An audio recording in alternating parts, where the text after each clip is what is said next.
SQL ಕಲಿಯಲು ನಮ್ಮ channel LIK learning ಕನ್ನಡಗೆ ಸ್ವಾಗತ. ಇವತ್ತು ನಾವು ಇಂಪಾರ್ಟೆಂಟ್ ಟಾಪಿಕ್ಕು ಸಬ್ ಕ್ವೈರಿ ಮತ್ತು ಕೋರಿಲೇಟೆಡ್ ಸಬ್ ಕ್ವೈರಿ ಬಗ್ಗೆ ಚೆಕ್ ಮಾಡೋಣ. ನೀವು ಎಲ್ಲೇ ಇಂಟರ್ವ್ಯೂಗೆ ಹೋದ್ರೂ ನಿಮಗೆ ಜಾಯಿನ್ಸು, ಸೆಟ್ ಆಪರೇಟರ್ಸ್ ಹೇಗೆ ಇಂಪಾರ್ಟೆಂಟು, ಸಬ್ ಕ್ವೈರಿ ಅನ್ನೋದು ಅಷ್ಟೇ ಇಂಪಾರ್ಟೆಂಟು. ಕೆಲವೊಂದು ಸತಿ ನಿಮಗೆ ಬರೀ what is sub query, give an example ಅಂತ ಕೇಳ್ತಾರೆ. ಇಲ್ಲ ಅಂದರೆ ಇದ್ರ ಎಕ್ಸಾಂಪಲ್ ಸೆಕೆಂಡ್ ಹೈಯೆಸ್ಟ್ ಸ್ಯಾಲ್ರಿ ಕೊಡಿ ಅಂತ ಕೇಳಿಬಿಡ್ತಾರೆ.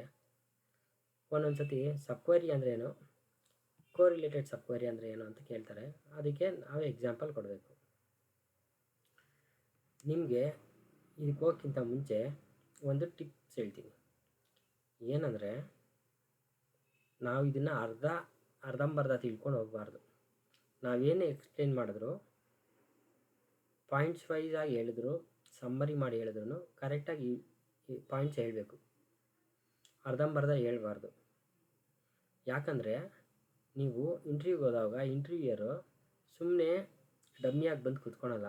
ಅವನೊಂದು ಕ್ವಶನ್ನು, ಅದಕ್ಕೊಂದು ಆನ್ಸರ್ ಪ್ರಿಪೇರ್ ಮಾಡಿ ಕೂತ್ಕೊಂಡಿರ್ತಾನೆ.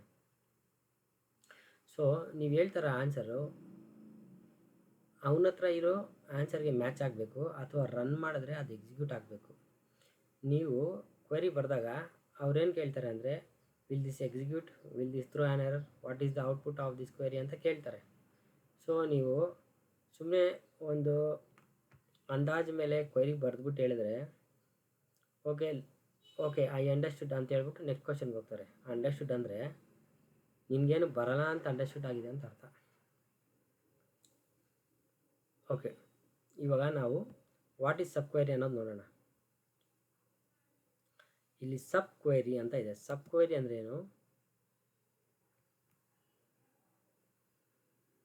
Query inside A query is A sub query. A query is A subquery is A query that is nested within another query. ಈಗ ಇಲ್ಲಿ ನೋಡಿ, ಇದು ಒಂದು ಕ್ವೆರಿ, ಇನ್ನರ್ ಕ್ವೆರಿ ಅಂದ್ಕೊಳ್ಳೋಣ. ಇದು ಎಲ್ಲಿದೆ ಅಂದರೆ ಈ ಔಟರ್ ಕ್ವೆರಿ ಒಳಗಡೆ ಇದೆ. So that is subquery. ಇದರಲ್ಲಿ ಇನ್ನರ್ ಕ್ವೆರಿ ಅಂತ ಬರ್ತಿದ್ದೀವಲ್ಲ, ಇದೇ subquery. Subquery or inner query. A subquery is independent of outer query and can be executed on its own. ಅಂದರೆ ನೀವೀಗ ಒಂದು subquery ಬರೀತೀರಾ ಅಂದ್ಕೊಳ್ಳಿ. ಈ ಸಬ್ ಕ್ವೆರಿ ಇದೆಯಲ್ಲ, inner query or subquery, ಅದು outer query ಮೇಲೆ depend ಆಗದೆ ಅದು ಇಂಡಿಪೆಂಡೆಂಟಾಗಿ ರನ್ ಆಗುತ್ತೆ ಅಂತ ಹೇಳ್ತಾ ಇದ್ದಾರೆ. ಅಂದರೆ ಇದ್ರ ಪ್ರಾಪರ್ಟಿ ಯಾವ ಥರ ಅಂದರೆ, ನೀವು ಒಂದು ಸಬ್ ಕ್ವೆರಿ ಅಥವಾ ಇನ್ನರ್ ಕ್ವೆರಿ ಬರೆದ್ರೆ ಫಸ್ಟು ಇನ್ನರ್ ಕ್ವೆರಿ ರನ್ ಆಗುತ್ತೆ, ಅದಾದಮೇಲೆ ಔಟರ್ ಕ್ವೆರಿ ರನ್ ಆಗುತ್ತೆ. ಇದಕ್ಕೆ ಎಕ್ಸಾಂಪಲ್ ಬಂದ್ಬಿಟ್ಟು second highest salary. Find the second highest salary of an employee table ಅಂತ ಕೇಳ್ತಾನೆ. ಆ ಕ್ವೆರಿ ರನ್ ಮಾಡಿ ನೋಡೋಣ. ಈಗ ಸೆಲೆಕ್ಟ್ ಹೈಯೆಸ್ಟ್ ಸ್ಯಾಲ್ರಿ ಅಂದರೆ ಏನು ಮಾಡ್ತೀವಿ, ಒಂದು ಮ್ಯಾಕ್ಸ್ ಯೂಸ್ ಮಾಡ್ತೀವಿ. Max of salary from employees. ಇದೇನು ಮಾಡುತ್ತೆ, ಮ್ಯಾಕ್ಸ್ ಆಫ್ ಸ್ಯಾಲರಿ 24,000 ಅಂತ ಕೇಳ್ತಾ ಇದೆ. ಇದನ್ನು ನಾನೀಗ ಸಬ್ ಕ್ವೆರಿ ಮಾಡ್ಕೊತೀನಿ.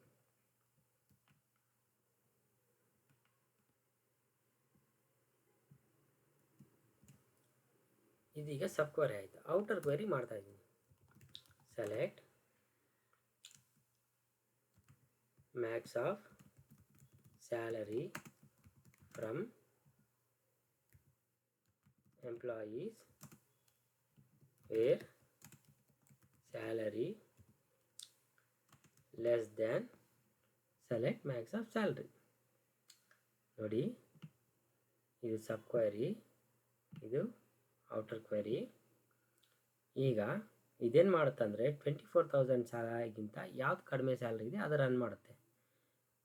ಇದು ಹೆಂಗೆ ರನ್ ಆಗುತ್ತೆ ಅಂದರೆ, first Max of salary run ಆಗುತ್ತೆ. ಸೊ ಇದು 24,000 ಅಂತ ತಗೊಳುತ್ತೆ. ಇದು 24,000ಗಿಂತ ಕಡಿಮೆ ಇರೋದ್ರಲ್ಲಿ ಯಾವುದು ಮ್ಯಾಕ್ಸ್ ಸ್ಯಾಲ್ರಿ ಇದೆಯೋ ಅದನ್ನು ಮಾತ್ರ ಕೊಡುತ್ತೆ. ಸರಿ, ಸೆಮಿಕೋಲನ್ ಹಾಕಿದೆ, ರನ್ ಮಾಡಿ ನೋಡ್ತೀನಿ. 17,000. So output is 17,000. ಇದು ನಮ್ಮ ಆನ್ಸರ್. ಈ ರೀತಿ ಅದು ರನ್ ಆಗಬೇಕು. ನಾವು ಸುಮ್ಮನೆ ಇಂಟರ್ವ್ಯೂನಲ್ಲಿ ಬರೆಯೋವಾಗ ಏನಂದರೆ ಅದು ಬರೆದ್ಬಿಟ್ಟು ಇದೇ ಲಾಜಿಕ್ ಅಂದರೆ ಅವರು ಒಪ್ಕೊಳಲ್ಲ. ಸೊ ಸೆಕೆಂಡ್ ಬಂದ್ಬಿಟ್ಟು ಕೋರಿಲೇಟೆಡ್ ಸಬ್ಕ್ವರಿ. ಕೋರಿಲೇಟೆಡ್ ಸಬ್ಕ್ವರಿ ಅಂದರೆ ನಾವು ಒಂದು ಸಬ್ಕ್ವರಿ ಬರಿತಾ ಇದ್ದೀವಿ, ಬಟ್ ಅದು related with the outer query. co-related with outer query, that is called as co-related subquery. ಇಲ್ಲಿ ನೋಡಿ, ಈಗ ಯಾವ ರೀತಿ ಇರುತ್ತೆ ಅಂದರೆ, ಇದು ಇನ್ನರ್ ಕ್ವರಿ ಇದೆ, ಇದು ಔಟರ್ ಕ್ವರಿ ಇದೆ, ಇದಕ್ಕೊಂದು ಅಲಿಯಾಸ್ ತೊಗೊಂಡಿದ್ದೀನಿ. ಔಟರ್ ಕ್ವರಿ ಟೇಬಲ್ಗೆ ಎ ಅಂತ, ಇನ್ನರ್ ಕ್ವರಿ ಟೇಬಲ್ಗೆ ಬಿ ಅಂತ. These outer query and inner query are related with I D column. ಈಗ ಸಬ್ಕ್ವರಿನಲ್ಲಿ ಫಸ್ಟು ಒಳಗಡೆ ಇರೋ ಸಬ್ಕ್ವರಿ ರನ್ ಆಯಿತು, ಆನಂತರ ಆಚೆ ಇರೋ ಔಟರ್ ಕ್ವರಿ ರನ್ ಆಯಿತು. Here subquery is not dependent on outer query, but in correlated subquery ಏನಾಗುತ್ತೆ ಅಂದರೆ, ಫಸ್ಟು ಔಟರ್ ಕ್ವರಿ ರನ್ ಆಗುತ್ತೆ. ನಾವು ಇಲ್ಲಿ ರಿಲೇಟ್ ಮಾಡ್ತಾ ಇರೋದ್ರಿಂದ ಇನ್ನರ್ ಕ್ವರಿ ಮತ್ತು ಔಟರ್ ಕ್ವರಿ, ಈಗ ಬಂದಿರೋ ರಿಸಲ್ಟ್ಗೆ ಮ್ಯಾಚ್ ಆಗೋ ರೋ ಜೊತೆ ಇದು ರಿಲೇಟ್ ಆಗುತ್ತೆ. ಆ ಮ್ಯಾಚ್ ಆಗಿರೋ ರೆಕಾರ್ಡ್ ಮಾತ್ರ ನಮಗೆ ಡಿಸ್ಪ್ಲೇ ಆಗುತ್ತೆ. ಈಗ ಡೆಫಿನೇಷನ್ ನೋಡೋಣ. A correlated subquery is a type of subquery where the inner query references columns from outer query. ನೋಡಿ, ಐ ಡಿ ಅನ್ನೋದು ಒಂದು ರೆಫರೆನ್ಸ್ ಕಾಲಮ್. ಇದರಲ್ಲಿ ಬಂದಿರೋ outer query reference column is referenced with inner query column. This means the inner query depends on values from the outer query and it cannot be executed independently. ಅಂದರೆ ಇದು first match ಆದರೆ ಮಾತ್ರ A dot I D column B dot I D ಜೊತೆ match ಆದರೆ ಮಾತ್ರ run ಆಗುತ್ತೆ, ಇಲ್ಲಾಂದರೆ run ಆಗಲ್ಲ ಅಂತ ಇದರ ಅರ್ಥ. Note, the inner query is executed for each row processed by the outer query. ಅಂದರೆ inner query is executed with each row A dot I D is equal to B dot I D. This is the condition. ಓಕೆನಾ? ಇದಕ್ಕೆ example ಬಂದ್ಬಿಟ್ಟು details of all the employees who are getting highest salary department wise. Usually department wise ಅಂದರೆ ನಾವು group by department I D ಅಂತ ಕೊಟ್ಬಿಡ್ತೀವಿ. But ಇದರಲ್ಲಿ correlated ಸಬ್ಕ್ವೈರಿನಲ್ಲಿ ಹೆಂಗೆ ಬರಿತೀವಿ ಅಂತ ನೋಡೋಣ. ಫಸ್ಟು ಡೀಟೇಲ್ಸ್ ಆಫ್, ಈಗ ಫಸ್ಟ್ ಔಟರ್ ಕ್ವರಿ ರನ್ ಆಗುತ್ತಲ್ವಾ, ಅದಕ್ಕೆ ಕ್ವರಿ ಬರ್ಕೊಂಬಿಡೋಣ. Details of all the employees, select star from employees who are getting highest salary where salary. ಇದನ್ನು ನಾನು ಅಲಿಯಾಸ್ ಬರ್ಕೊತೀನಿ, ಇ ಅಂತ, salary where E dot salary equals to, ಈಗ subquery ನಮಗೇನು ಬೇಕು ಸೆಕೆಂಡ್ ಸಬ್ಕ್ವೈರಿನಲ್ಲಿ, getting highest salary. Select max of salary from employees. ಇದನ್ನು alias ಮಾಡ್ಕೊತೀನಿ, E2.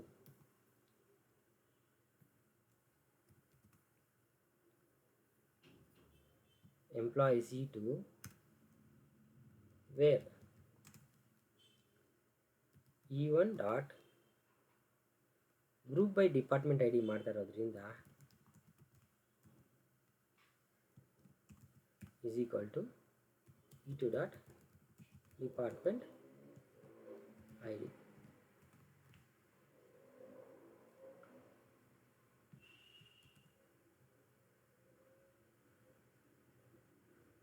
E1 dot department I D invalid identifier ಅಂತ ಹೇಳ್ತಾ ಇದೆ. E1 ಇದು E1 table. E1 dot salary is equal to, ನೋಡಿ ಬಂತು, ಎಂಪ್ಲಾಯ್ ಎಲ್ಲ ಕಾಲಮ್ಸ್ ಬಂದಿದೆ. ಇದು ಡಿಪಾರ್ಟ್ಮೆಂಟ್ ಐ ಡಿ ಪ್ರಕಾರ ಹೈಯೆಸ್ಟ್ ಸ್ಯಾಲ್ರಿ ಯಾರಿಗಿದೆ ಅಂತ ತೋರಿಸ್ತಾ ಇದೆ. ಓಕೆನಾ? ಇದು ಡಿಪಾರ್ಟ್ಮೆಂಟ್ ಐ ಡಿ ಆರ್ಡರ್ ಪ್ರಕಾರ ಇಲ್ಲ, ಅದಕ್ಕೆ ನಾನೇನು ಮಾಡ್ತೀನಿ, order by E1 dot department I D start ಮಾಡಿದೆ. ಡಿಪಾರ್ಟ್ಮೆಂಟ್ ಐ ಡಿ 10ನಲ್ಲಿ ಎಂಪ್ಲಾಯಿ ಐ ಡಿ 200ಗೆ ಹೈಯೆಸ್ಟ್ ಸ್ಯಾಲ್ರಿ ಇದೆ. ಡಿಪಾರ್ಟ್ಮೆಂಟ್ 20ನಲ್ಲಿ ಎಂಪ್ಲಾಯಿ 201ಗೆ ಹೈಯೆಸ್ಟ್ ಸ್ಯಾಲ್ರಿ 13,000 ಇದೆ ಅಂತ ಆನ್ಸರ್. ಗೊತ್ತಾಯ್ತಲ್ವಾ? ಜಸ್ಟ್ ಕನ್ಕ್ಲೂಡ್ ಮಾಡೋಣ. What is subquery and what is correlated subquery ಅಂದರೆ simple. A query within a query is a sub query. In sub query, first inner query is executed first and outer query is again outer query is executed. Here inner query is not dependent on outer query. Example, second highest salary. Correlated sub query is inner query and sub query are outer query and inner query are correlated with each other by a condition. Here outer query is executed first and inner query is executed again. Both are correlated with a condition. Example, details of all the employees who are getting highest salary department wise. This is the answer and queries are executed. Thank you. ಈ ಥರ ಇನ್ನೂ ಹೆಚ್ಚು SQL ಕಲಿಬೇಕಂದ್ರೆ ನಮ್ಮ channel LIK learning ಕನ್ನಡಗೆ subscribe ಆಗಿ.